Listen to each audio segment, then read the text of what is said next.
도대체 뭡니까? 회의 일시 장소를 통지받지 못했습니다. 회의 일시 장소를 통지받지 못했습니다. 회의 일시 장소를 통지받지 못했습니다. 혼자 따들으라고 그래요. 물러나라!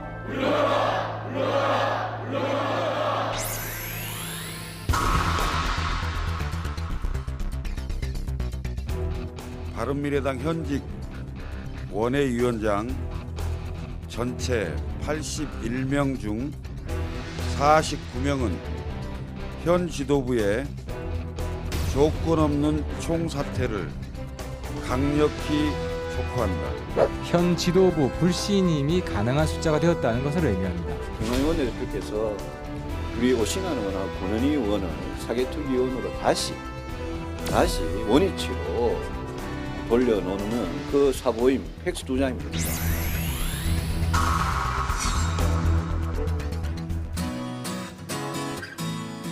네, 4월 26일 정치바이 시작합니다. 후반장, 조금 전에 영상으로도 봤지만요. 도대체 국회 상황을 어떻게 표현해야 될지 모르겠어요. 그 자막도 아수라장이라고 나갔잖아요.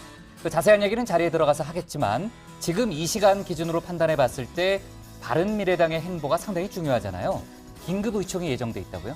네, 예정대로라면 이 조금 전 5시부터 지금 시작이 되는 건데 네. 이 비공개로 진행이 되는 의원총회라서 아직 정확하게 확인은 안 되고 있습니다. 만약 예정대로 지금 진행이 되고 있다면 아마 이 두 차례 사보임을 지금 했던 이 김관영 원내대표에 대한 사퇴 요구가 많이 나올 것으로 보이는데요. 일단 이 김관영 원내대표는 오늘 오전에 유감의 뜻과 함께 성찰과 숙고의 시간을 갖겠다 이런 입장을 밝혔습니다. 네, 좋습니다. 우리 들어가서 얘기 좀 해보고요. 양 반장, 오늘 가수 겸 배우 박유천 씨가 이제 법원에 출석했잖아요. 영장 실질심사를 받기에 나왔는데 그러면은 오늘 구속 여부가 결정이 되는 거죠? 예, 늦어도 밤중에는 결정이 날 것 같습니다. 기다려봐야 되겠네요. 제가요? 그럼 누가 해요? 예, 알겠습니다. 네. 아무튼 그런데 이제 이 박유천 씨가 변호인을 통해서 낸 입장이 좀 논란이 되고 있는데요. 뭔데요? 몸속에서 필로폰 성분이 검출 왜 이게 나왔는지 양성 반응은 나왔잖아요. 예, 그걸 모르겠다. 모르겠다고요? 예. 알아보겠다라고. 아, 그래요? 누가 할까요? 글쎄요. 우리 들어가서 일단 좀 체크를 해보죠. 들어가서 좀 얘기 좀 이어갑시다. 갑시다.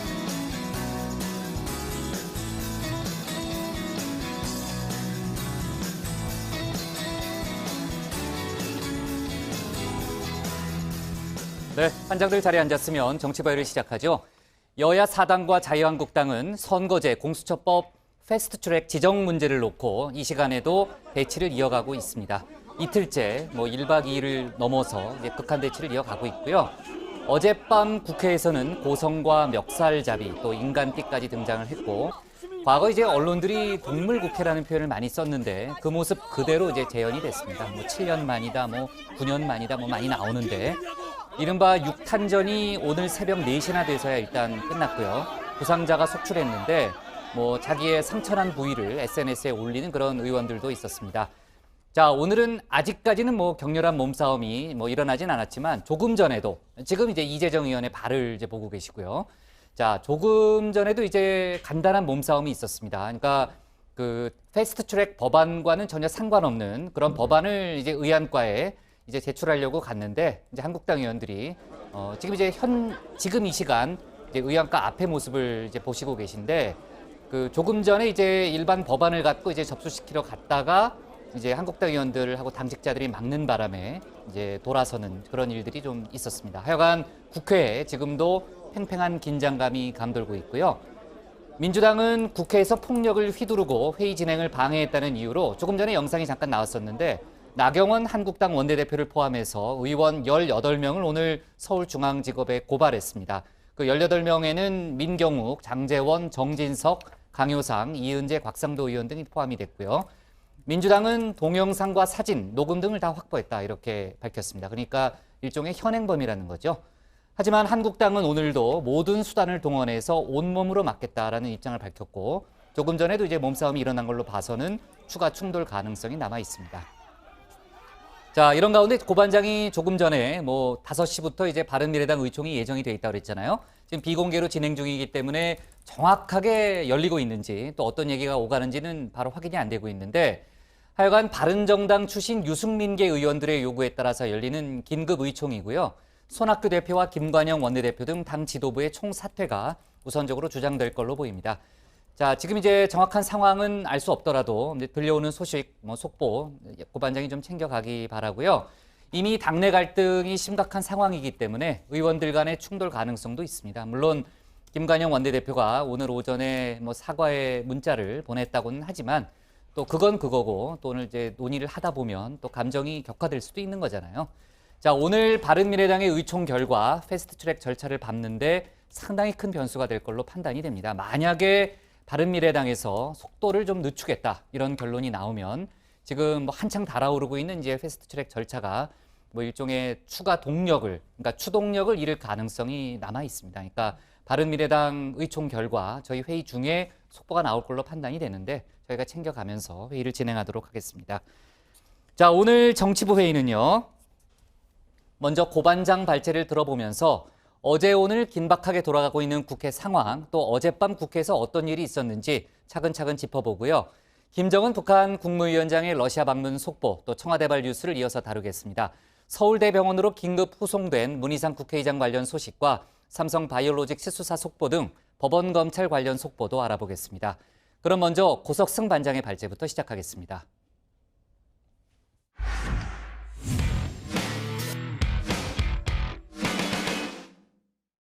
네, 자, 지금 이제 아까 제 의안과 앞의 모습을 제가 잠깐 봤는데 조금 전에 이제 일반 법안을 들고 갔다가 이제 몸싸움 직전까지 갔다는 얘기를 했잖아요.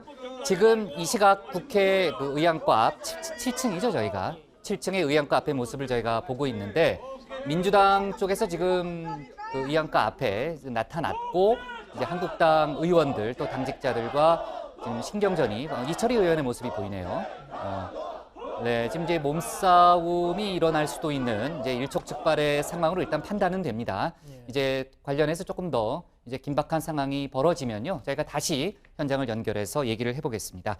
자, 고반장이 기다리고 있으니까요, 저희가 고반장 발제로 이어가겠습니다. 말 그대로 아수라장이 따로 없었죠. 결국 패스트트랙을 둘러싼 갈등, 무력 대치로 이어졌습니다. 밤새 국회는 고성과 비명, 또 욕설과 충돌이 난무했습니다. 국회 사무처 의안과 사무실, 또 국회 사개특위 회의실 등을 내주지 않으려는 한국당, 또 점거를 뚫고 회의를 진행하려는 민주당과 정의당 등이 충돌을 빚었습니다. 그 대치 조금 전에도 저희가 영상으로 봤지만 오늘까지 이어지고 있습니다.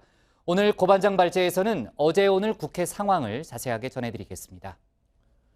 네, 어제 저녁부터 지금 오늘 이 시각 현재까지 국회 민낯 다들 보고 계실 겁니다. 참담하다는 표현으로도 부족했던 그런 모습 말 그대로 난무했습니다. 짧은 시간에 너무나 많은 일이 벌어져서 어디서부터 정리를 해야 할지 난감한 상황입니다. 자, 보고 싶진 않지만 그래도 일단 시간 순으로 정리를 한번 다시 해보겠습니다. 어제 한국당 의원들 국회 곳곳을 점거했습니다. 핵심은 국회 사개특위와 정개특위가 열릴 가능성이 있는 회의실, 그리고 공수처 설치법과 검경 수사권 조정 법안이 제출될 국회 사무처 의안과였습니다. 자, 일단 법안이 국회에 제출이 돼야 관련 논의, 그러니까 이 국회 상임위가 열릴 수 있기 때문에 한국당은 법안 제출부터 막기 위해 총력을 기울였습니다. 민주당 등 여야 4당은 공수처 설치법을 결국 팩스로 접수할 수밖에 없었는데요. 의안과를 사실상 점거 중이던 한국당 의원들, 이 팩스를 두고 의안과 직원들과도 실랑이를 벌이기도 했습니다. 안 가지가 보는 거야. 입에 갖고 있잖아요. 이 법안은 아무런 서명 날인이 없습니다. 그냥 단순한 종이 하나를 보낸 것에 지나지 않습니다. 정상적인 법안을 접수한 걸로 볼 수 없습니다. 우리는 국민의 대표로서 여기를 어떤 법이 올라가는지를 알아야 되는 책임 있는 사람이야. 근데 그것을 야바이식으로 팩스로 온라인으로 받는다고? 그런 적이 없는데. 의사국장이 자기 자리도 안 지킨단 말입니까? 오늘같이 중요한 날에? 의사국장 어디 갔어요? 네, 이 과정에서 의안과 팩스 기기가 고장이 나버렸습니다. 이 때문에 검경 수사권 조정 관련 법안은 제출조차 하지 못했습니다. 상황이 심각해지자 오후 6시 50분쯤 문희상 국회의장이 의안과에 경호권을 발동해 국회 방호원들이 의안과 진입을 시도했습니다. 한국당과의 충돌이 벌어졌습니다. 경호기획관입니다. 국회법 143조 6시 50분부로 국회의장님으로부터 경호권 발동을 위임받아서 지금 시행하고 있습니다. 대한민국 민주주의가 이거밖에 안 되나? 여기는 회의실 아니야? 네, 충돌은 저녁 7시 40분쯤 민주당 사개특위 의원들이 검경 수사권 조정 법안을 들고 찾아오면서 더 격화됐습니다. 우리 형사소송법과 고위공직자 비리수사처를 설치할 수 있는 법을 제출하려고 합니다. 의원과는 법안 제출 받아주세요. 접수를 받아주십시오. 자, 문을 열어주세요. 말로만 작성하는 민주당을 할복하라! 네, 이후 민주당 등 여야 사당은 이메일로 법안 접수를 완료한 것으로 간주하고 사개특위와 정개특위 회의 개최를 공지했습니다. 이제 충돌은 회의장으로 옮겨졌습니다. 정개특위와 사개특위가 쓰던 기존 회의실 앞으로 한국당이 전면 봉쇄를 하면서 민주당과 정의당 등 여야 사당과 충돌이 시작된 겁니다. 자, 이 과정에서 정말 웃지도 못할 장면들 곳곳에서 나왔습니다. 민주당은 각성하라! 각성하라! 모두 외친다고 똑바로 아니, 그리고 내가 안경 쳤는데 내가 봐주는 거야? 뭐예요? 이 안경 치고 봐준다. 이렇게 하다가 봐준다고. 내가 봐준다고. 아이고 참 안경 쳤어요 내가 봐줄게. 부장님 가시는 길을 막 그러니까 어디든지 마음대로 가시면 됩니다. 따라다니시는 것도 괴롭히시는 거 아니에요? 괴롭히시는 거 아닙니까? 내리세요. 자, 내려주세요. 자, 상황이 점점 심각해지자 홍영표 민주당 원내대표와 나경원 한국당 원내대표가 잠깐 회동을 가졌습니다. 결국 아무런 소득 없이 감정만 더 상한 채 끝나버렸습니다. 끝까지 접수를 하셔야 되겠대요. 우리 보고 접수를 양보해달라는데 아니 아무것도 안 해주시면서 접수만 양보해달라고. 아니 뭐 검찰도 없어. 자, 결국 정치개혁특위는 밤샘 대치 끝에 한국당의 회의실 봉쇄로 아예 열리지도 못했습니다. 이거는 뭐 법이 자유한국당에게 불복하면 대한민국 미래는 없습니다. 자, 이거는요. 명백하게 폭력입니다. 지금 그 국회법 165조를 분명하게 위반한 폭력행위예요. 네, 오늘 새벽 2시 40분쯤 우여곡절 끝에 사법개혁특위는 열렸습니다. 한국당이 점거한 기존 회의실 대신에 법제사법위원회 회의실에서 민주당 의원들만 참석한 채 개회됐습니다. 하지만 회의는 오래가지 못했습니다. 법제사법위원장인 여상규 의원은 이상민 사법개혁특위위원장에게 내 자리다, 나와라 주장했습니다. 나가주시죠. 여기는 법사위원회 회의실이고 제가 법사위원장입니다. 왜 법사위원장 자리에 앉아 있습니까? 말씀드렸지 않습니까? 규당에서 220호에서 오늘 사법개혁 특별위원회 이걸 푸세요 그러니까 그거를 안 됩니다. 제가 온 이상은 이 회의장을 비워주십시오. 예. 비워주십시오. 지금 비어있는 회의장을 무단으로 이렇게 점거를 하시면 아니 무단 아니죠. 왜 무단입니까? 네, 나경원 한국당 원내대표 등 한국당 의원들과 이 패스트트랙에 반대하는 바른미래당 일부 의원들도 회의실에 들어와서 이 회의 중단을 요구했습니다. 한국당 의원들은 국회 속기 직원에게 속기를 중단할 것을 요구하기도 했습니다. 김태현 의원은 보시는 것처럼 속기 직원의 손을 잡고 속기를 잠깐 막기도 했습니다. 자, 이 회의는 이 심야에 위원장님 이름도 없이 이렇게 시작하십니까? 속기사 회의 일시 장소가 통제되지 않았어. 속기사. 네, 사개특위 회의도 결국 정족수 부족 등의 이유로 이 패스트트랙 안건을 처리하지 못한 채 정회됐습니다. 민주당 홍영표 원내대표 새벽 3시가 넘은 시각 배치를 잠시 중단하겠다고 밝혔습니다. 제가 분명히 말씀드리지만 반드시 우리가 해낼 겁니다. 그런데 지금 오늘 상황은 너무나 지금 위험합니다. 그렇기 때문에 여당인 저희가 일단은 제가 결단을 내려서 이 자리에서는 중단하는 걸로 하겠습니다. 네, 결국 밤샘 극단 대치가 이어지면서 정개특위, 사개특위 열리지 못했고 패스트트랙도 처리되지 못했습니다. 좀 더 자세한 이야기는 들어가서 해보겠습니다. 오늘 발제 이렇게 정리합니다. 무용지물된 국회 선진화법, 보성, 몸싸움, 밤샘 대치. 네, 지금 속보가 들어왔는데요. 사실 이제 어제 저렇게 몸싸움이 일어난 여러 가지 이유 중에 하나가 지금 이제 저 장소가 7층 의안과 앞이잖아요. 그러니까 패스트트랙 관련 법안을 접수시키지 못하게 하려는 차원에서 이제 한국당 의원들과 당직자들이 막아섰는데, 자, 민주당과 이제 여야 4당이 전자입법 발의 시스템을 이용해서 법안 제출을 모두 완료했다는 그런 속보가 지금 막 들어왔습니다. 그래서 의사국장이 관련 법안을 상임위에 회부했다고 하고요. 자, 이렇게 되면은 지금 의안과 앞을 만약 이게 맞다면 자유한국당 의원들과 당직자들이 의안과 앞을 지킬 이유가 전혀 없는 거네요. 그죠? 지금 접수를 못 시키려고 하는 거니까. 네, 전자입법을 통해서 접수가 되었다고 해서 지금 확인을 해봤는데요. 국회 의안정보 시스템에 들어가면 이제 국회의원들이 발의한 법안을 확인해 볼 수가 있습니다. 언제 접수를 했고 또 언제 등록이 되었는지. 그렇죠. 지금 확인해 보니까요. 고위공직자 범죄수사처 설치 및 운영에 관한 법률이 지금 발의가 된 상태고요. 그리고 의안까지 접수가 됐습니다. 그리고 검경 수사권 조정을 하는 형사소송법 또한 지금 발의가 되어서 접수가 되어 있는 상태입니다. 아, 그래요? 지금 지금 직접 들어가 본 거예요? 그렇습니다. 각각 지금 사법개혁특위에 지금 접수가 상정이 되어 있는 상태고요. 네. 그러니까 지금 의안과 자체에서는 발의가 전자입법 상태로 발의가 됐기 때문에 네. 뭐 논리적으로라면 사개특위를 열고 지금 네. 논의를 진행을 하면 되는 상황입니다. 네, 그러면 이제 한국당 지금 이 시각 의안과 앞의 모습을 제가 보고 있는데 잠깐 좀 들어볼까요? 전자 결제로 의안 번호가 부여됐습니다. 그들의 설명은 그동안 이러한 시스템이 갖춰져 있다고 하지만 국회법 해설에는 전혀 그러한 내용이 없습니다. 여당의 속거라고 생각을 합니다. 이 모든 과정은 의회 구태타입니다. 저희는 오늘 이러한 의회 구태타에 대해서 강력한 유감과 규탄의 의사를 표시하면서 이제 더 이상 이곳을 사수할 일이 없습니다. 우리 오늘 수고해 주신 모든 동지 여러분, 이제 로텐다 홀에 가서 우리의 마지막 이야기를 하고 로텐다 홀로 다 이동하시겠습니다.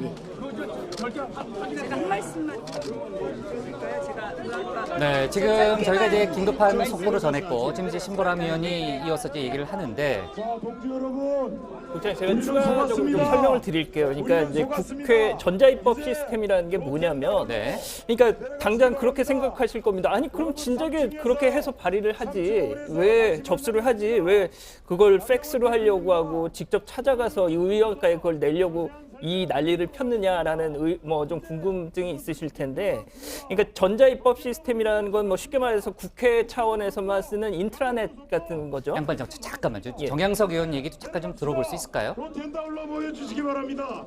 3층입니다, 여러분. 끝났네요. 네.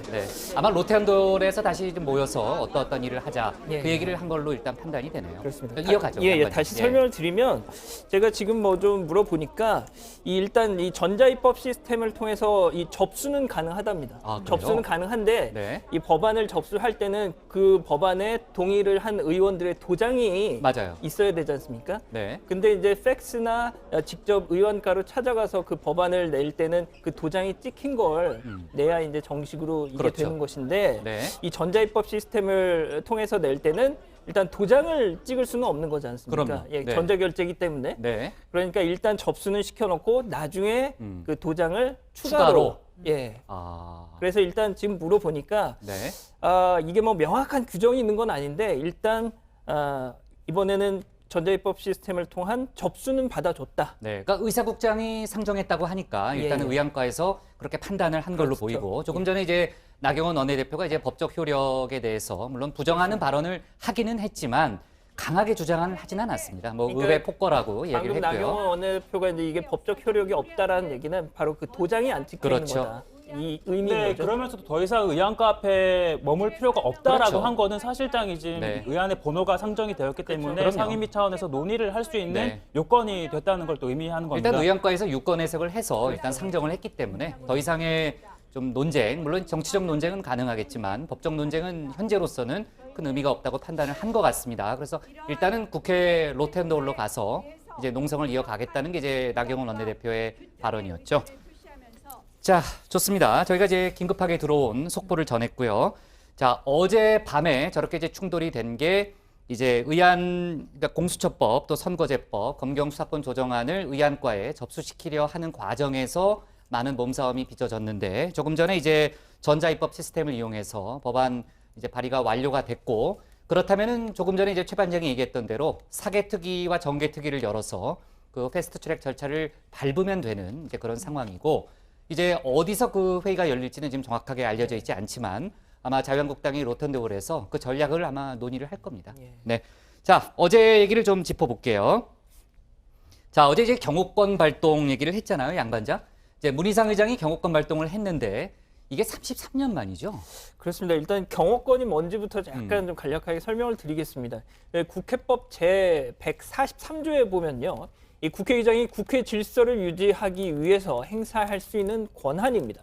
자, 국회법 제143조는 회기 중에 국회의 질서를 유지하기 위해서 의장은 국회 안에서 이 경호권을 행한다. 이렇게 명문이 있는데 경호권은 국회에서 국회의장만 행사할 수 있고요. 이 행사 범위는 이 국회 경내 그리고 건물 전체입니다.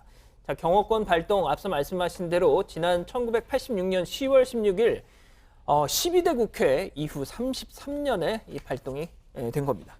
네, 지금 이제 양 반장이 이제 경호권의 의미 또 이제 수십 년 만에 발동될 정도로 상황이 긴박했다라는 얘기를 했는데 그 보통 이제 뭐라고 하죠? 빠루라고 하잖아요, 최 반장. 그 연장까지 등장했잖아요. 네, 이걸 저는 왜 빠루라고 하는지는 잘 모르겠는데 이게 우리말로는 노루발 못뽑이라고 합니다. 이 노루발처럼 생긴 못을 뽑는 도구인 건데요. 자, 이 빠루를 두고 오늘 여야 공방 계속 이어졌습니다. 상황을 정리해 보면 오늘 새벽 의안과 앞 대치 과정에서 이 빠루가 처음 등장을 했는데요. 이 한국당의 의안과 사무실 안에서 문을 걸어 잠그자 이를 열기 위해서 장돌이, 망치 등과 함께 이 연장이 동원이 된 겁니다. 한국당은 빠루를 사용한 게 민주당 관계자들일 가능성이 크다는 주장을 거듭내놨는데요. 한국당 측은 이 빠루 폭력의 가담자를 추적해 응당의 대가를 치르게 할 것이라고 했습니다. 반면 민주당은 이 연장은 한국당 의원들의 회의 방해에 따른 국회의장 경호권 발동으로 이 국회 방호과 직원들이 이 문을 열기 위해 사용한 것이라고 주장을 했는데 민주당 의원들이나 관계자가 사용한 게 아니라는 겁니다. 네, 이제 조금 전에 이제 최 반장이 뭐라고 한다고요? 노루 뭐요? 근데 빠루가 일본어예요? 그렇죠. 일본식 영어가 잘못 뿌리내린 사례라고 볼 수가 있는데 원래 영어로는 크로바라고 하는 도구래요. 근데 이 바를 일본식으로 발음한 게 빠루가 됐고 그게 굳어져서 우리나라에서도 빠루라는 표현으로 불리고 있는데 일단 최 반장이 언급한 대로 이 표준어는 노루말 못뽑이, 못을 뽑는 도구여서 그렇게 노루발 못뽑이고요. 그리고 쇠 지렛대라고 불리기도 하고 전라도 사투리로는 배척이라고 한다고 하는데 오늘 저렇게 나경원 의원이 직접 저 도구를 들고 나와서 이렇게 민주당이 이걸 사용했다라는 주장을 펼치면서 한때 실시간 검색어에 계속 빠루가 오르기도 했었죠. 네. 네, 조금 전에 패스트트랙 그 4가지 법안의 발의가 완료됐다는 저희가 속보를 전했고요. 이제 나경원 원내대표가 더 이상 의원가 앞에서 지키는 건 의미가 없다. 로텐돌로 이동하자. 이런 얘기를 했지 않습니까? 그래서 지금 조금 전에 잠깐 이제 나경원 원내대표의 모습이 이제 보였잖아요. 잠시 후에 이제 로텐더홀에서 나경원 원내대표가 또 발언을 이어갈 걸로 보이는데 현장 소식 들어오면은 저희가 다시 한번 연결을 해보겠습니다. 자, 오늘 아침, 그러니까 어제 밤에 이제 새벽 4시까지 몸싸움이 진행이 됐고요. 오늘 아침에 이제 각 당이 회의하는 모습을 보니까요, 신반장. 분위기가 아직 가라앉지 않은 그런 상태더라고요. 그렇죠. 민주당도 오늘 아침에 최고위원 회의, 지도부 회의랑 의원총회까지 연달아서 열었는데 당연히 한국당에 대한 성토가 이어졌습니다. 이해찬 대표는 국회 역사상 씻을 수 없는 오점을 남긴 하루였다면서 대한민국 민의의 전당인 국회에서 상상할 수 없는 폭력이 자유한국당에 의해서 탄생했다라고 이야기했습니다. 그러면서 한국당이 거의 광기에 가깝다는 느낌을 받았다. 정상행위라고는 할 수 없는 짓을 용기 있는 것처럼 자행하는 것을 보고 확신범이구나 생각했다라고 얘기를 했고요. 이 확신범의 종말이 어디인가 분명히 보여줘야 한다라고 이야기를 하기도 했습니다. 홍영표 원내대표는 한국당의 난동으로 국회가 무법천지가 됐다면서 법적 조치 입장을 밝혔는데 이 부분은 직접 들어보시죠. 사상 초유의 폭력 사태에 대해서 결코 그냥 넘어가지 않겠습니다. 끝까지 법적 책임을 묻겠습니다. 지금 수집한 증거를 토대로 가능한 사람들에 대해서는 오전 중에 고발 조치를 취하도록 하겠습니다. 한국당의 불법적인 폭력으로 국민의 뜻을 꺾을 수는 결코 없습니다. 네, 실제로 자유한국당 불법행위 처벌을 위한 고발 추진단 이 단장을 맡은 이춘석 의원과 또 송기현 민주당 법률위원장 등은 오늘 오후에 서울중앙지검에 한국당 관계자 20명을 국회 회의를 방해한 혐의 등으로 고발했습니다. 고발 대상은 나경원 이 자유한국당 원내대표를 비롯한 한국당 의원 18명 그리고 한국당 의원의 보좌관 1명, 비서관 1명 등입니다. 민주당은 이 자체 체증 영상을 추가 확인해서 이 고발 대상을 차차 늘려 나갈 계획입니다. 이와 별도로 민주당 홍영표, 민주평화당 장병환, 정의당 윤소아 원내대표 이 3사람은 유인태 국회 사무총장을 찾아가서 국회 내 시설을 점거 중인 한국당 관계자들을 현행범으로 고발 조치해달라 요청했습니다. 네, 한국당은 오늘 아침에도 끝까지 막겠다라는 입장을 보였고 아까 저희가 영상으로 봤지만은 의안과 앞을 계속 사수했잖아요. 근데 결과적으로 좀 물거품이 됐네요. 그 부분은. 그렇습니다. 앞서 저희가 속보로 전해드린 것처럼 앞서 나경원 원내대표가 이제 여기에 더 있을 의안과 앞에 있을 이유가 없다. 로텐더 홀에 가서 다시 전략을 논의하자 이런 얘기를 했지 않습니까? 모르긴 몰라도 로텐더 홀에서 비상의총을 열 겁니다. 지금 진행을 하고 있을 것 같은데요. 아마 의안과 앞을 저렇게 봉쇄하고 있는 게 사실상 의미가 없어졌으니까 이 정개특위나 사개특위 그 회의장 앞으로 그렇죠. 또 옮겨가서 의원들을 이렇게 나눠서 그쪽 회의실을 봉쇄하는 그런 식의 이 향후 대응책을 논의하지 않을까 싶은데요. 일단 나경원 원내대표가 오늘 오전에 했던 얘기 잠깐 들어보시죠. 저희는 오늘도 저희가 할 수 있는 수단을 통해서 온몸으로 저항하겠습니다. 우리의 정당한 저항권입니다. 오히려 불법을 막을 책임이 우리에게 있습니다. 저희는 그 책임을 다하겠습니다. 네, 이제 자유한국당이 선택할 수 있는 거 조금 전에 이제 양 반장이 얘기했던 대로 이제 법안이 접수가 됐기 때문에 발의가 됐기 때문에 사개특위, 정개특위 회의실을 이제 점거하는 방법이 있습니다. 그러나 어디서 회의가 열릴지 알 수가 없어요. 그렇죠. 예, 다른 회의를 하다가 사개특위로 전환할 수도 있는 상황이기 때문에 아마 그 회의실 점거가 생각보다 쉽지 않을 수 있고요. 내일 이제 자유한국당이 장애 집회를 한다고 그랬잖아요. 광화문에서. 예. 아마 그 부분도 논의가 되지 않을까 싶고 이제 관련해서 이제 속보가 들어오면은 다시 한번 저희가 현장을 연결을 해보겠습니다. 일단 오늘 기사 제목은요. 이렇게 정리할게요. 아수라장 국회 여야 패스트트랙 재격돌로 제목을 잡겠습니다. 다음은 신혜원 반장의 발제를 들어보겠습니다.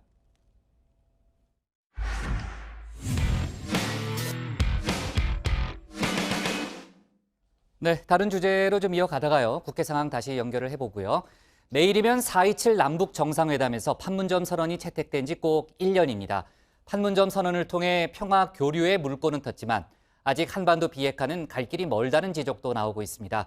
어제 북러 정상회담을 마친 김정은 위원장은 오늘 오후 귀국길에 올랐고요.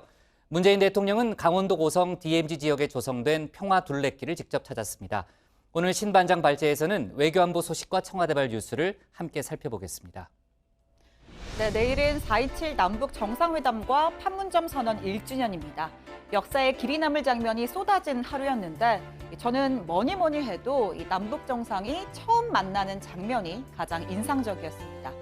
김정은 위원장은 북한 지도자로선 처음으로 남측 땅을 밟았고 문 대통령은 환한 미소로 마중했습니다. 대통령께서 이렇게 군비선까지 나와서 맞이해 준 게 정말 감동적입니다. 여기까지 온 것은 위원장까지 영광이었습니다. 네, 이렇게 카메라 플래시가 정말 수백 번, 아니 수천 번은 터진 순간이었습니다. 자, 이제 이동을 해야 할 타이밍인데 이렇게 잠시 멈춰서 대화를 주고받더니 손을 잡고 이렇게 군사분계선을 훌쩍 넘어버립니다. 자, 정말 눈 깜짝할 사이 일어난 일이었죠. 분단과 대결을 상징했던 군사분계선은 이렇게 쉽게 한 번에 넘어졌습니다. 자, 이후에 알려진 이야기입니다. 문 대통령이 나는 언제쯤 이걸 넘어가 볼 수 있냐라고 먼저 물었고 김 위원장이 그럼 지금 넘어가 보자라고 화답하며 성사가 된 명장면 중에 명장면이었습니다. 자, 판문점 선언 그 후 1년간 많은 것들이 변했습니다. 남북 교류가 물꼬를 텄고 남북이 24시간 상시 연락할 수 있는 공동 연락사무소도 문을 열었습니다. 무엇보다 한반도를 둘러싼 군사적 긴장이 완화됐습니다. 판문점 공동경비구역이 비무장화를 마쳤고요. 서로 총부리를 겨누던 비무장지대 GP는 다가올 평화의 상징으로 재탄생했습니다. 남측 성원들을 안내하게 나온 안내 책임자 육군 상자 리종수라고 합니다. 성함 어떻게 부르십니까? 윤명식 대령입니다. 여기서 이렇게 만나는 것도 최초고. 이건 이 오솔길이 앞으로 대통로가 되길 바랍니다. 저도 바라는 바입니다. 네, 고성 DMZ에 조성된 평화 둘레길은 유엔사 등 모든 허가 절차를 마치고 드디어 내일부터 국민에게 개방됩니다. 분단 이후 65년간 민간인은 발을 디딜 수조차 없던 곳입니다. 오늘 문재인 대통령이 직접 현장을 찾아서 미리 한번 둘러봤는데요. 이 해안길을 직접 걷고 해안길이 끝나는 금강 통문 앞에선 참석자들과 함께 한반도 평화와 번영을 기원하는 촛대를 설치했습니다. 자, 하지만 아직은 변해야 할 것이 변한 것보다 많습니다. 한반도의 완전한 비핵화를 천명한 판문점 선언을 실현하기까지 아직도 많은 단계가 남아 있습니다. 하노이 2차 북미 회담이 성과 없이 끝나면서 비핵화 협상은 지지부진한 답보 상태를 이어가는 중입니다. 비핵화 협상이 늦어지면 제재 완화는 물론이고 남북 협력도 속도를 내기가 어렵습니다. 자, 김정은 위원장은 하노이 결렬 이후 첫 대화 상대로 러시아를 선택했습니다. 북러, 나아가 북중러로 이어지는 이 전통적 우방국들과의 공동 전선을 지렛대 삼아 대미 협상력을 높이려는 의도로 풀이가 되는데요. 한반도 문제에 있어서 적극적인 플레이어가 되고자 하는 러시아와의 이해관계도 맞아떨어집니다. 자, 두 정상은 첫 만남부터 만찬 끝까지 밀착 케미를 선보였습니다. 선물도 교환했는데요. 우연인 건지 아님 텔레파시가 통한 건지 나란히 이 장검을 선물로 준비했습니다. 이번에 이제 명칭이 최고사령관이시니까 그런 명칭을 가진 그런 고문입니다. 위원장 동지께서 이 동정을 저한테 주시고 저는 이제 무기인 이 곰을 위원장 동지께 선물로 증정합니다. 내가 당신한테 드리는 선물입니다. Подарок, который я подготовил для вас. 예수님 모습에 따라서 칼을 줄 때는 일단 이게 아기를 품지 않았다는 의미에서 던을 주게 이렇게 됩니다. 지금 서령이 군대적인 무장이 없을 때는 옛날 장수들이다 이건 장공을 준비했지. 절대적인 힘을 상징합니다. Алиса товарищ силу. 당신을 지지하는 나와 우리 마음을 알려주십니다. Спасибо большое. 대단히 감사합니다. 네, 이어진 만찬에서 푸틴 대통령은 힘을 합치면 산도 옮긴다는 북한 속담을 인용한 건배사를 했습니다. 러시아는 북미 대화와 남북 대화를 지지한다. 러시아도 역할을 하고 싶은데 힘을 합쳐서 산 한번 옮겨보자라는 이야기입니다. 비핵화 협상판에 본격적으로 뛰어들겠다는 이야기죠. 자, 이어진 기자회견에선 구체적인 방법론까지 거론했습니다. 한반도 비핵화를 위해 북한의 체제 보장이 필요하며 이를 논의할 북핵 6자 회담 재개가 필요하다고 말했습니다. Такой формат шестисторонних переговоров, он, конечно, будет очень востребован для того, чтобы разработать эту систему международных гарантий безопасности Северной Кореи. 또 푸틴 대통령은 회담의 결과를 트럼프 대통령에게 공유하겠다라고 말했습니다. 자, 공유한다는 거 다 좋은 얘기 아니냐 싶지만 이 속뜻은 우리가 중재자 역할을 할 테니 나를 거쳐서 이야기를 한번 해봐 이런 겁니다. 자, 미국 언론들은 푸틴 대통령이 트럼프 대통령을 한 방 먹였다면서 비핵화 외교에 대한 트럼프 대통령의 접근법을 약화시키며 북한의 입장을 공개적으로 지지했다라는 분석을 내놨습니다. 자, 북한도 미국에 견제 메시지를 보냈는데요. 회담 소식을 전한 조선중앙통신에 따르면 이 김정은 위원장은 미국의 일방적이고 비선의적 태도로 한반도 정세가 위험한 지경이다면서 한반도 평화와 안전은 전적으로 미국의 향후 태도에 따라 좌우될 것이라고 말했습니다. 다만 대미 협상력을 높이기에 이 북러, 특히 북한은 역부족이었다는 평가도 함께 나오고 있습니다. 미 국무부는 북한의 완전한 비핵화는 국제사회의 공동 목표라면서 협상 이탈 움직임을 견제했습니다. 자, 오늘 청와대 발제 이렇게 정리합니다. 내일 판문점 선언 1주년, 복잡해지는 한반도 비핵화 방정식입니다. 네, 지금 국회 로텐도홀에서 나경원 원내대표의 발언이 시작이 됐습니다. 조금 전까지 그 법안 접수의 부당성, 법적인 효력이 없다는 얘기를 했다고 하는데 조금만 들어보죠, 뭐. 지금까지 수고해주신 동지 여러분들께 감사드리고, 그러나 지금 의안 번호 접수로 우리가 의안과 701호에서는 철수하지만 앞으로 사법개혁특위, 정치개혁특위 모두 불법으로 이루어지고 있는 이 회의에 대해서 저희는 강력히 저희의 저지 투쟁을 할 것임을 다시 한번 말씀드립니다. 우리 동지 여러분 수고하셨습니다. 우리의 투쟁은 계속됩니다.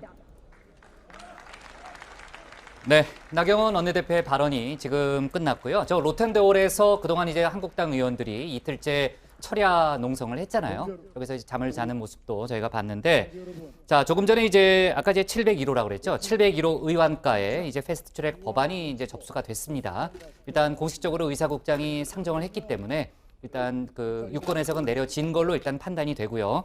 하지만 나경원 원내대표는 조금 전 발언에서 지금까지 그런 식으로 전자결제 시스템으로 접수한 전례가 없고 국회법상 의안은 반드시 서류로 내야 된다. 그러니까 효력이 없다라고 주장을 했습니다. 그러나 뭐 그 부분은 아마 뭐 차후에 뭐 또 정치적인 논쟁이 있겠지만 일단은 의안과에서는 법적 효력을 이제 인정했다고 일단 판단이 되는데, 이제 마지막에 이제 나경원 원내대표의 발언을 들어보니까 아까 저희가 예측했던 대로 사개특위와 정개특위에서 맡겠다 이런 의사를 분명히 한 걸로 판단이 됩니다. 지금 어느 회의실에서 회의가 열릴지 알 수는 없지만은 만약에 그 관련 소식이 들어오면 아마 의원들과 당직자들이 그 회의실로 이동해서 어제 밤과 같은 몸싸움이 벌어지지 않을까 일단 예상은 되고 있네요.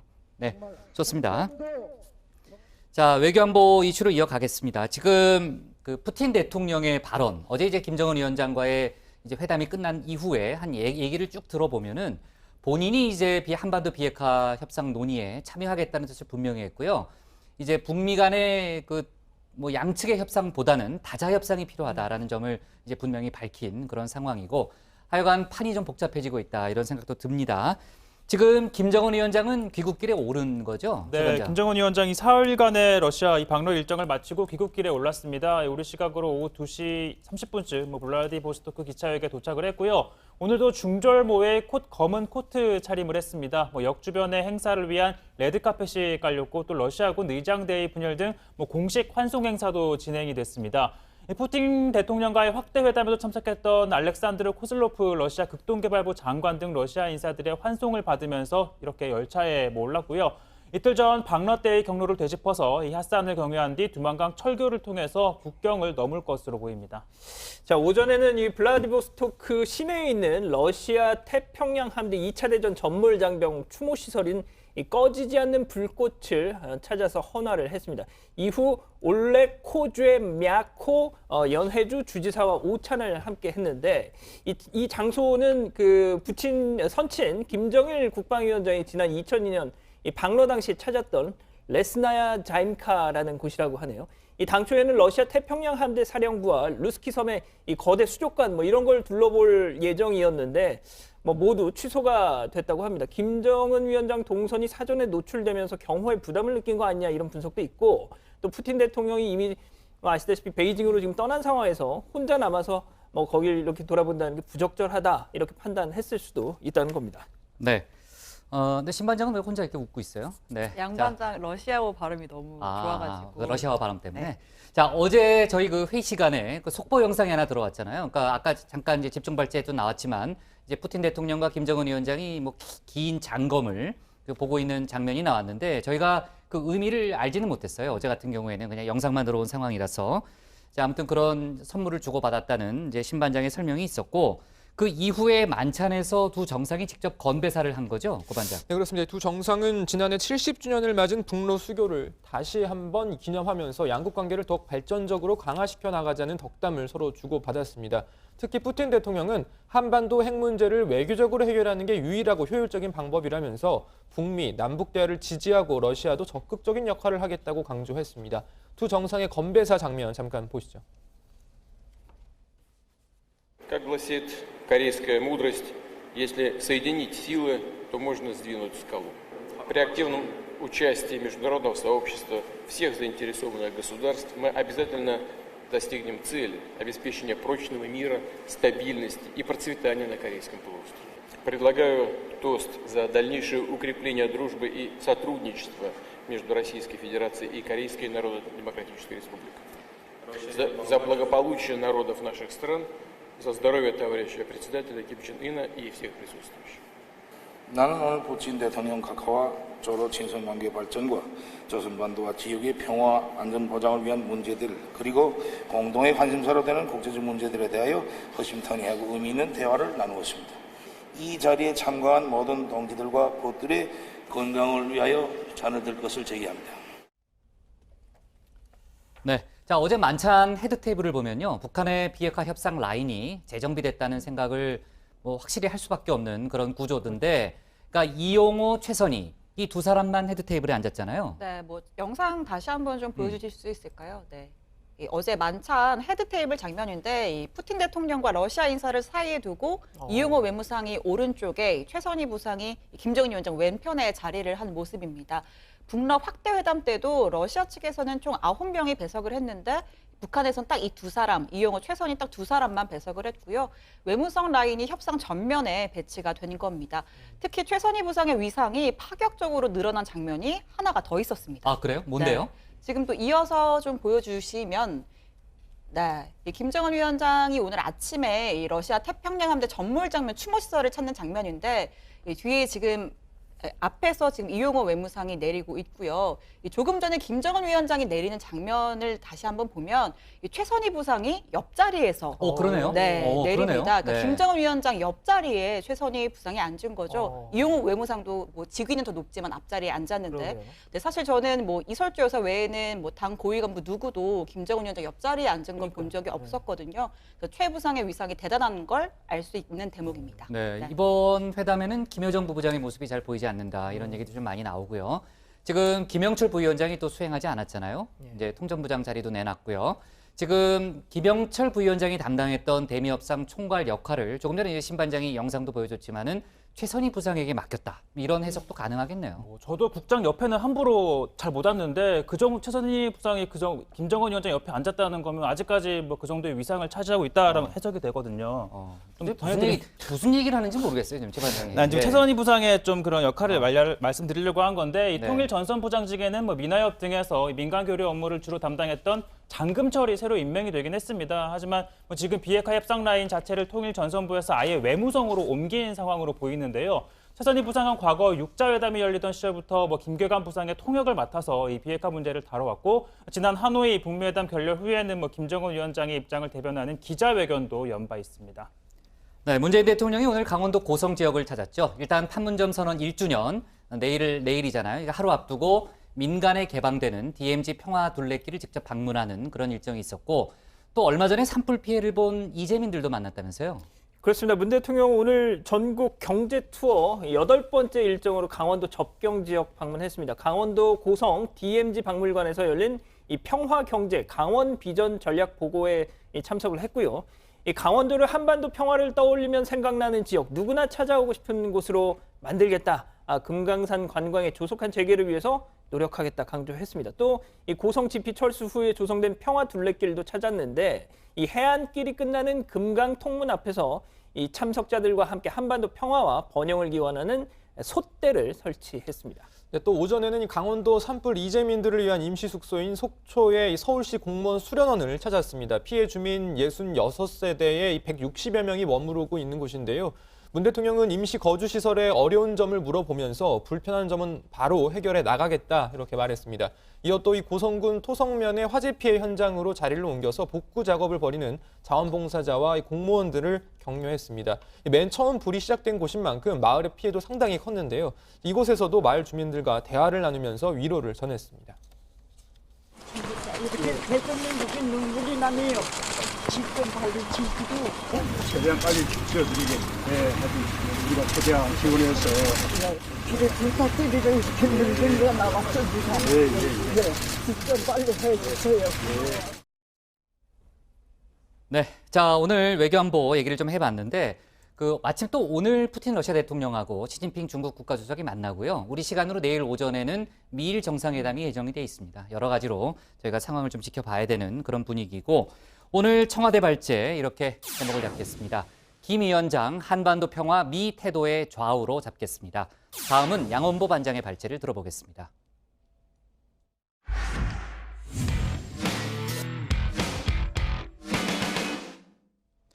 네, 그저께였죠. 의장실을 항의 방문했던 자유한국당 의원들과 신경전을 벌이다가 저혈당 쇼크로 병원에 입원했던 문희상 국회의장. 병상에서 일상 업무를 하고 있던 터라 곧 퇴원하지 않을까 싶었는데 오늘 오전 서울대병원으로 긴급 이송됐다는 속보가 들어왔습니다. 병원 측으로부터는 수술이 필요하다는 통보까지 받았다고 하는데요. 오늘 양 반장 발제에서 관련 소식 또 바른미래당 소식까지 함께 정리해 보겠습니다. 예, 그렇습니다. 문희상 국회의장 다행히 지금까지는 위독한 상태는 아니라고 합니다. 위독하지는 않지만 이 고혈압, 저혈당에 따른 쇼크로 수술이 필요하다 통보 받았다고 합니다. 한국당 의원들과 이 설전 이후에 곧바로 국회 의무실을 찾았을 때 문 의장 혈압이 200 가까이 올랐고 이 맥박도 상당히 불안했다 하더군요. 자, 어쨌든 이 건강 악화로 여의도 성모병원에서 오늘 오전 10시에 이 서울대병원으로 긴급 이송됐습니다. 자, 박수현 비서실장에 따르면 문 의장으로서 할 일은 하고 수술을 받겠다 고집을 하고 있다고 합니다. 자, 오늘 정밀 검진을 받았고요. 이르면 내일 수술을 할 수 있다는 겁니다. 자, 뿐만 아닙니다. 간밤에 그 격렬했던 충돌로 여야 모두 부상자가 속출하고 있습니다. 먼저 민주당 보시죠. 자, 크게 다치거나 병원으로 실려간 사람은 아직 없지만 타박상을 입은 의원들이 나왔습니다. 그림을 보면서 설명드리죠.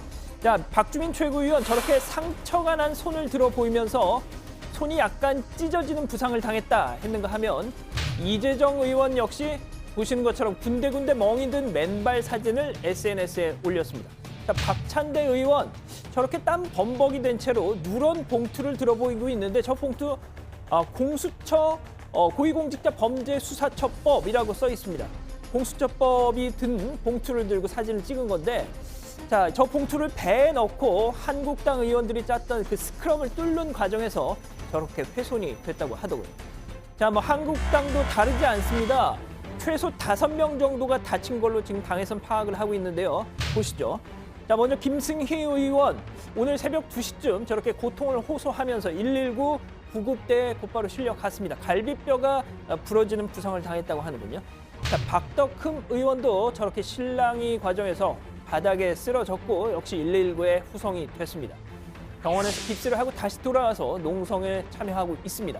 자, 이 밖에도 최연혜 의원은 목을 저렇게 다쳤고요. 이철규 의원은 갈비뼈 골절을 입었다는 게 한국당의 설명입니다.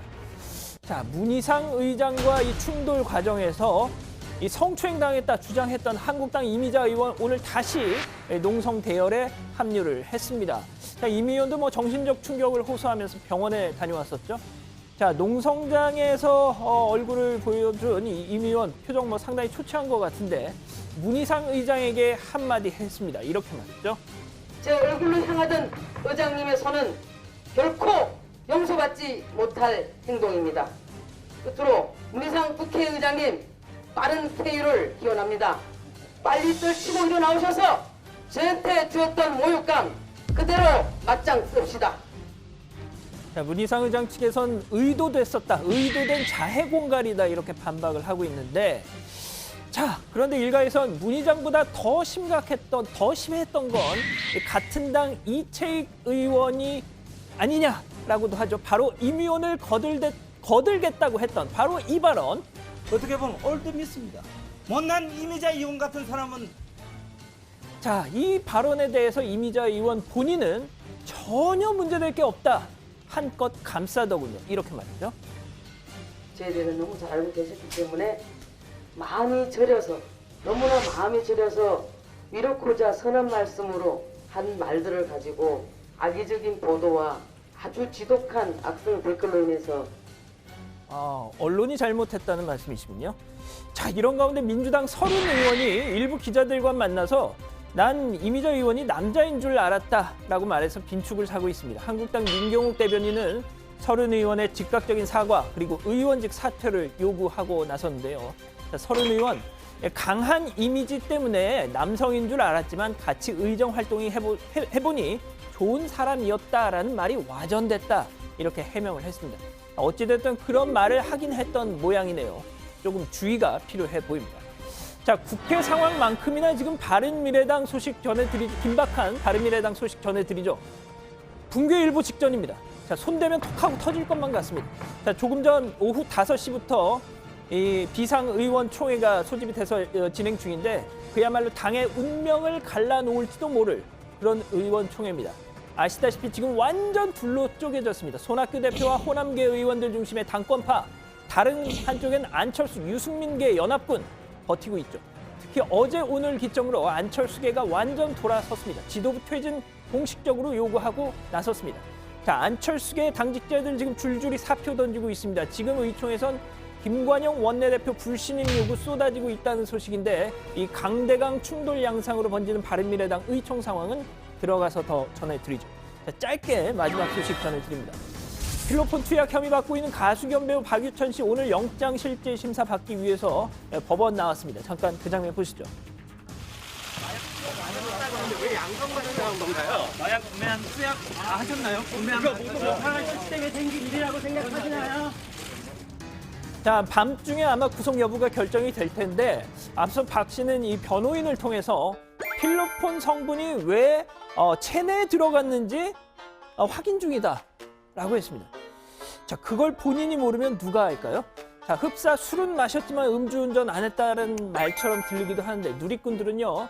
혹시 마약 김밥을 먹은 게 아니냐? 뭐 이렇게 조롱을 하고 있습니다. 오늘 준비한 소식은 여기까지입니다. 네, 뭐 관련해서는요. 이제 법원의 판단을 또 이제 지켜봐야 되니까. 자, 그렇고 아무튼 박유천 씨 오늘 보니까는 갈색으로 밝은 갈색으로 염색을 또 했더라고요. 자, 오늘 밤중에 구속 여부가 이제 결론이 날 거고요. 그나저나 지금 바른미래당 의총이 오후 5시부터 이제 예정이 되고 이제 비공개로 진행이 되고 있는 것으로 이제 알려져 있잖아요. 정확한 내용은 취재가 잘 되고 있지는 않지만 고반장이 계속 뭐 어디 연락을 하던데 조금 알려진 게 있어요? 네, 이게 지금 뭐 5시부터 일단은 비공개로 진행은 되고 있는 것으로 보입니다. 그런데 지금 이 바른미래당 소속 의원 중에서 절반이 채 안 되는 숫자가 지금 참석을 한 것으로 알려져 있는데요. 주로 뭐 지금 이 유승민 의원, 유이동, 정병국, 지상욱, 오신환 의원 등 주로 구 바른정당계 이 의원들 그리고 일부 이 구 국민의당계 의원들 이렇게 해서 한 10여 명 정도가 현재 참석해서 의원총회를 진행하고 있는 것으로 알려졌습니다. 현재 뭐 지금 이 비공개로 진행이 되다 보니까 뭐 구체적인 내용은 아직 나오지 않고 있는데요. 이 손학규 대표와 김관영 원내대표 이 사퇴 뭐 이런 주장을 지금 안에서 하고 있는 것으로 추정이 됩니다. 네. 자, 지금 이제 긴박하게 돌아가고 있는 의총 상황. 물론 이제 뭐 전원이 참여한 게 아니고 어떻게 보면 반쪽 의총이라는 생각도 드는데 하여간 바른미래당 손학규, 김관영 양대 사령탑에 대한 뭐 비판의 목소리가 많이 나올 거고 또 어떻게 보면 사퇴 위기에 봉착했다 이렇게 볼 수도 있습니다. 그동안 이제 패스트트랙 주장에 찬성하면서 당 지도부를 도왔던 안철수계가 오늘 기점으로는 완전히 돌아선 거 아니에요? 네, 뭐 일종의 정치적 승부수로 뛰었던 이 패스트트랙이 손학규 대표 그리고 김관영 원내대표에게 부메랑이 되어서 지금 돌아오는 형국입니다. 이 사개특위에서 오신환 의원을 뺐을 때까지만 해도 뭐 어느 정도는 버틸 수 있지 않느냐 싶었는데 갑자기 권은희 의원마저 빼버리면서 뭐 폭발을 해버린 건데요. 안철수계인 이동섭, 신용현, 이태규 의원이 돌아섰고요. 또 전날 김삼아 수석 대변인이 사퇴한 데 이어서 김수민 원내대변인도 오늘 사퇴 의사를 밝힌 겁니다. 사실상 뭐 지도부 붕괴가 시작이 됐다고 봐야죠. 네, 자 김관영 원내대표는 오늘 성찰과 숙고의 시간을 갖겠다 이런 얘기를 했고요. 지금 퇴진 요구가 빗발치니까 먼저 치고 나간 거다 이런 해석도 있는데 자, 하여간 그 정도로 잠잠해질 수 있을까요, 신반장? 네, 일단 오늘 아침에 김관영 의원이 먼저 당 의원들에게 메시지를 보냈습니다. 패스트트랙 추진 과정에서 다른 의원님들의 마음에 상처를 드린 점에 대해서 원내대표로서 죄송한 마음이라고 이야기했고요. 저도 잠시 성찰과 숙고의 시간을 갖겠다고 했습니다. 하지만 이 당내 구 바른정당계에서는 뭐 소나기를 피하기 위한 꼼수 아니냐라는 지적이 나오고 있는데 특히 유승민 의원은 당 지도부가 사퇴할 경우 의총에서 지도부 사퇴 요구를 철회하겠다는 입장이지만 지도부가 이를 받아들이지 않을 거라고 이야기를 하고 있고요. 또 오늘 오전에 바른미래당 현직 원내위원장 81명 가운데 49명이 조건 없는 현 지도부 총 사퇴를 요구하고 나서기도 했습니다. 네, 그 성명서 내용을 저도 잠깐 봤는데, 그러니까 이 모든 사태가 손학규 대표 체제의 무능 때문이다, 뭐 이런 내용이 있고요. 안철수, 유승민 체제로 전환해야 된다 이런 주장이 담겼죠. 그렇습니다. 아마 뭐 그 정도 입장이 나온 거 보면 유승민 의원과 안철수 전 의원 간의 교감이 이루어졌을 걸로 보인다는 게 중평이고요. 지역위원장들 기자회견 소식을 접하고 유승민 의원도 기회가 된다면 해외에 나가 있는 안 전 의원과를 포함해서 모든 사람이 중지를 모아서 당이 다시 거듭 태어날 수 있는 길을 찾는 게 맞다고 생각하고 나 역시 책임을 다하겠다 뭐 이런 얘기를 하더라고요. 자, 결국 손학규 대표와 호남계 의원들 대 안철수, 유승민 연합군 뭐 이렇게 대진이 짜여지는 모양새입니다. 네. 자, 그나저나 문희상 국회의장 이제 쇼크로 병원에 어제 갔고요. 오늘 이제 서울대병원으로 긴급 후송이 됐잖아요. 내일 중으로 수술 여부를 결정한다라는 속보가 들어와 있는데 어때요? 좀 더 자세히 취재된 게 있어요? 네, 자세한 내용은 그 홍영표 민주당 원내대표가 오늘 그 의원총회에서 의원들에게 상황을 좀 전해왔는데요. 당시 큰일 날 뻔했다는 얘기입니다. 당시 몸이 좀 이상해서 의장실 밖으로 나가야겠다라고 저렇게 생각을 하고 일어선 거였는데 자유한국당 의원들이 그걸 저지하면서 위험했다라고 얘기를 전한 겁니다. 문희상 회장의 병원 입원 사진을 아까 구했다고 그러던데 그거 좀 보면서 얘기할 수 있을까요? 네, 뭐 서울대 병원에 지금 입원해 있잖아요. 지금 보시는 저 사진인데요. 옆에 박수현 비서실장이 또 함께 자리를 저렇게 지키고 있는데 지금 보이지 않죠? 보이진 않네요. 네. 박수현 비서실장이 함께 자리를 하고 있다고 했고요. 문희상 의장은 지금 문희상 의장은 건강 검진을 마치고 돌아와서 지금은 저렇게 쉬고 있는데 지금 상태를 봐가면서 내일 수술 여부를 결정한다고 합니다. 네, 지금 뭐 그 서울대병원 측에서 수술을 권유하고 있을 정도라면 상태가 상당히 안 좋아 보이네요. 그렇죠? 자, 한국당 여성 의원들이 문 의장을 고소했다. 뭐 이런 속보가 또 들어와 있네요. 네, 뭐 당사자라고 할까요? 이미자 의원과 뭐 정미경 최고위원 등이 오늘 오후 4시 반쯤 이 대검을 찾아서 문희상 의장을 성추행으로 고소하는 고소장을 제출했습니다. 임 의원은 뭐 성추행이라고 계속 주장을 하고 있고 문 의장 측은 뭐 오히려 혼잡한 틈을 타서 임 의원이 문 의장 앞을 가로막으면서 이 접촉을 유발했다, 뭐 소위 자해 공갈이다 이렇게 맞서고 있는 상황인데 아까 그 이미자 의원 오늘 한국당 그 농성장에 왔었잖아요. 네. 뭐 문 의장 의장이 빨리 이 휘차하고 나와서 맞짱 뜨자 맞짱을 뜨자 이런 네. 이야기를 또 하기도 했었죠. 네. 좋습니다. 뭐 바른미래 의총이 진행 중이니까요. 저희가 속보를 챙겨가면서 회의를 좀 더 진행하도록 하겠습니다. 오늘 기사 제목은 이렇게 적겠습니다. 바른미래 긴급 의총 지도부 퇴진 요구로 정하겠습니다. 다음은 최종혁 반장의 발제를 들어보겠습니다.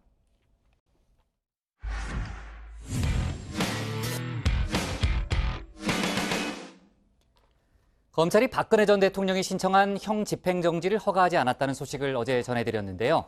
현재 건강 상태로는 구치소 수용 생활에 문제가 없다는 판단을 한 걸로 확인이 됐습니다. 정치권에서는 일제히 당연한 결과라고 했지만 한국당은 동정심 없는 정권이라면서 유감을 나타내고 있습니다. 또 형 집행정지 결정을 앞두고 윤석열 서울중앙지검장에 대해서 협박성 발언을 한 유튜버에 대해서는 검찰이 본격적인 수사에 착수했습니다. 오늘 최 반장 발제에서 관련 속보들을 자세히 짚어보겠습니다. 네, 앞서 보신 것처럼 2012년 국회 선진화법이 도입된 이후 7년여 만에 여의도에서는 동물국회가 펼쳐졌습니다. 선진화법 가운데 하나인 패스트트랙이 발단이었죠. 몸싸움과 폭력을 막고 법안을 신속하게 처리하기 위해 만든 법인데 이 몸싸움을 막기 위해 만든 법을 막기 위해 몸싸움을 하는 이 아이러니한 일이 벌어진 겁니다. 자, 이 선진화법 누가 만들었느냐? 당연히 국회가 여야 합의로 만들었습니다. 그 이전에 이 법을 주도적으로 제안한 사람 바로 당시 새누리당 비대위원장이었던 박근혜 전 대통령이었습니다. 자, 2012년 4월 11일 총선 당시 새누리당 공약이기도 했고요. 친박 핵심 황우여 당시 원내대표가 공동으로 발의했던 법입니다. 이것은 18대 국회에 활용점정이 되는 중요한 법안이 아닐 수 없습니다.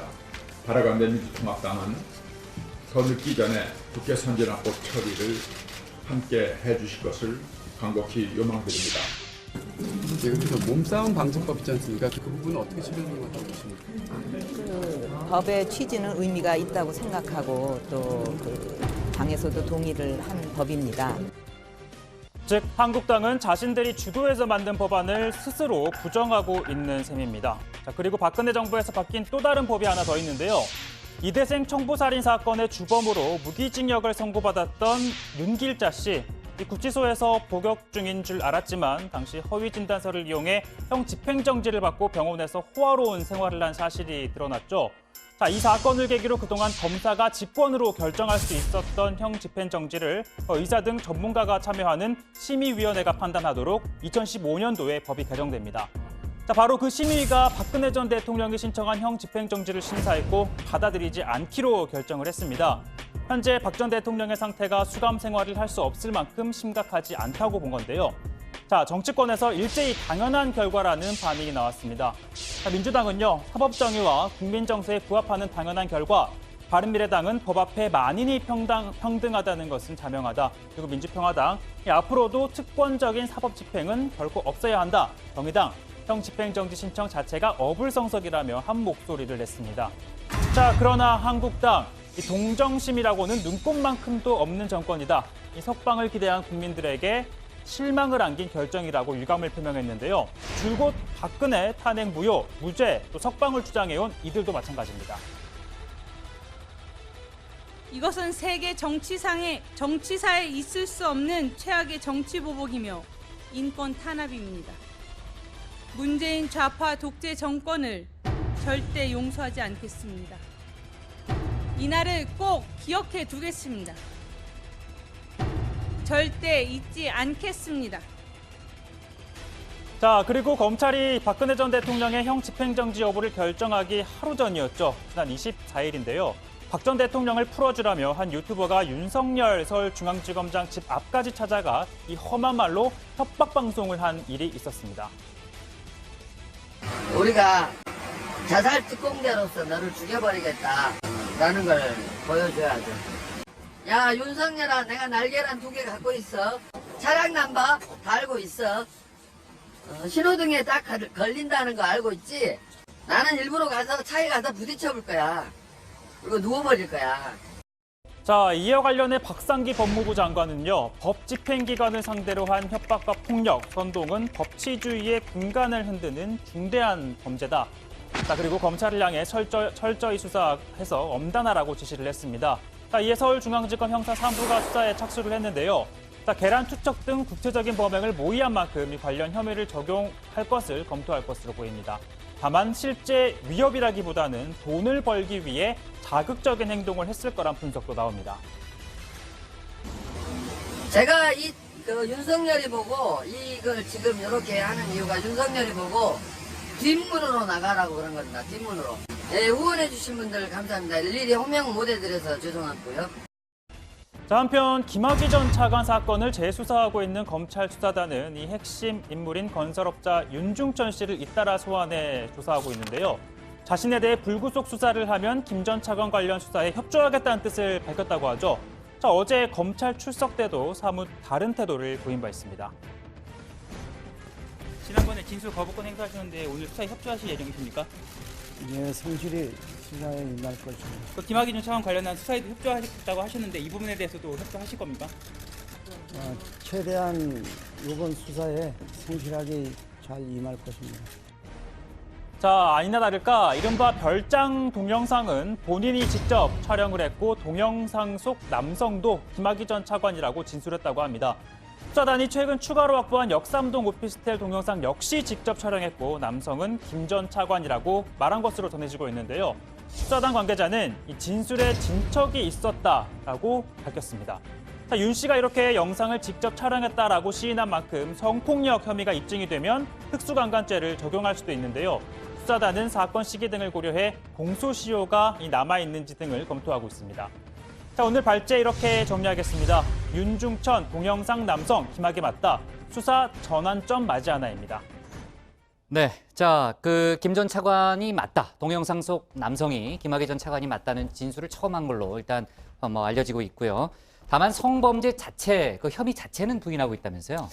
네, 그렇습니다. 윤중천 씨는 과거 검경 조사 등에서 동영상 속 남성이 김 전 차관과 비슷하다고 말한 적은 있지만 검찰 수사에서 공식적으로 인정한 건 처음입니다. 검찰 수사단이 어제 윤 씨에 대한 소환 조사에서 이 같은 진술을 확보했다는 건데, 자, 다만 이 동영상 속 해당 여성은 성폭행 피해를 주장하고 있지만 윤 씨는 합의에 의한 성관계였다면서 성범죄의 혐의는 부인한 것으로 알려졌습니다. 수사단 관계자는 윤 씨가 이 과거 수사 때보다 진전된 진술을 하고 있지만 이 구체적인 내용은 확인해 줄 수 없다고 밝혔습니다. 네, 다만 별장 동영상과 함께 검찰이 이번에 새롭게 확보한 역삼동 오피스텔 동영상은 모두 이 촬영 시점이 2007년쯤으로 파악이 되고 있는데 아시다시피 특수관광죄 공소시효는 2007년 12월 21일부터 15년으로 늘어났고요. 그 전에 발생한 사건은 공소시효가 10년이라서 촬영 시점을 기준으로 하면 이 시효가 지났을 가능성이 큽니다. 따라서 수사단은 이 처벌할 방법을 고심하고 있는 것으로 알려졌는데 검찰은 오늘 오후에 윤 씨를 다시 불러서 김 전 차관의 성범죄와 뇌물 의혹 등을 계속해서 조사하고 있습니다. 오늘 검찰에 나오면서 이 취재진의 질문에 특별한 답을 하지는 않았습니다. 한 말씀 부탁드립니다. 네. 별장 동영상 속 남성 김 전 차관이라고 혹시 진술하셨습니까? 그 별장 영상 직접 찍으신 게 맞나요? 혹시 2008년 이후에 촬영하신 영상이나 사진 같은 건 네, 그리고 조금 전에 들어온 속보죠. 검찰이 이석채 전 KT 회장에 대해서 구속영장을 청구했는데 채용비리 혐의죠? 네, 채용비리 혐의에 정점으로 꼽히고 있는 이석채 전 이 회장에 대해서 구속영장을 청구했습니다. 이 전 회장은 2012년 유력 인사들로부터 채용 청탁을 받고 비서실 통해서 인재 경영실로 명단을 전달해서 부정 채용을 지시한 혐의를 받고 있습니다. 그리고 인재 경영실은 소위 관심 채용자 명단을 엑셀 파일 형태로 만들어서 관리를 해왔다고 전해지고 있죠. 이 전 회장은 어제 서울 남부지검에 출석해서 16시간 동안 조사를 받았고 오늘 새벽 1시 반에 귀가했는데 취재진 질문에 답변을 하지는 않았습니다. 혐의에 대해서 충분히 설명하셨습니까? 김성태 의원 딸 티켓 채용 부탁받고 진시하셨습니까? 관심 채용자 명단 내려보내신 이유가 뭐세요? 부정차 면접에서 합격 대상 찍어준 적 있습니까? 부정 채용에 대해 전혀 모르셨습니까? 네, 검찰은 이 전 회장이 2012년 당시 한 9건의 부정 채용을 주도한 걸로 일단 판단하고 있고 자유한국당 김성태 의원의 소환도 임박했다는 그런 얘기가 나오고 있습니다. 자, 오늘 속보가 아니죠. 기사 제목은 이렇게 정하겠습니다. 윤중천 동영상 속 남성 김학이 맞다로 제목을 잡겠습니다. 갑자기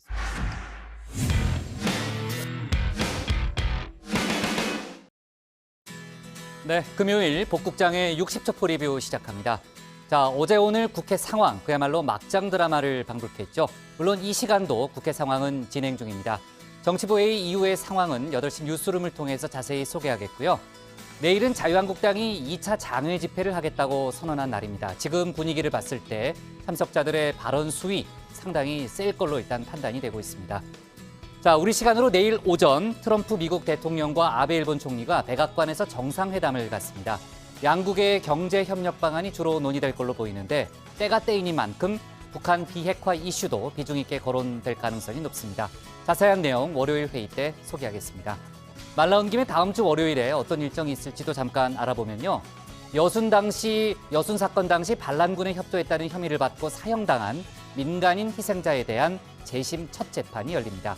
또 문재인 대통령의 측근으로 통하는 양정철 전 청와대 비서관이 민주당 싱크탱크죠. 민주여중원장으로 공식 선임된다는 소식도 들어와 있습니다.